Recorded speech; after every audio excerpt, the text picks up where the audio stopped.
বন্ধুরা, বানিয়েছিলাম সাবুদানার momo. Half cup সাবু হালকা আঁচে ভেজে ঠান্ডা করতে রেখেছি। হাফ লিটার দুধ ছানা করে নিয়েছি। ছানার মধ্যে কুচানো ধনিয়া পাতা, কাঁচামরিচ কুচি, সামান্য লবণ দিয়ে মেখে নিয়েছি।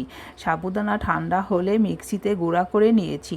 তারপর এর মধ্যে পরিমাণ মতো লবণ আর জল দিয়ে একটা ডোয়ের মতো নরম করে মেখে নিয়েছি। এবার বেলন পিঁড়িতে একটু ঘি মাখিয়ে নিয়েছি যাতে লেগে না যায়।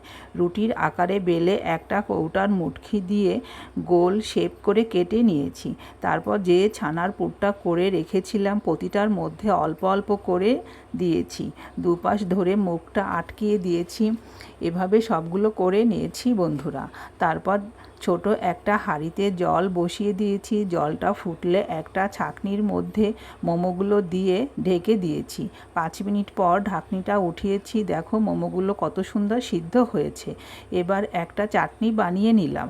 একটা টমেটো, কতগুলা চীনাবাদাম ভাজা, ধনিয়া পাতা, 3-4টা কাঁচামরিচ, সামান্য লবণ আর চিনি। সাবুদানার এই মোমোগুলো চাটনি দিয়ে খেতে বেশ ভালো লাগে।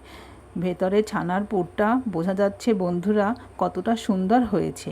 একাদশীর দিনে তোমরা এই সাবুদানার মোমো বানিয়ে দেখতে পারো। ছোট থেকে বড় সবাই পছন্দ করবে। আর ভালো লাগলে লাইক, কমেন্ট, শেয়ার করো বন্ধুরা। ধন্যবাদ।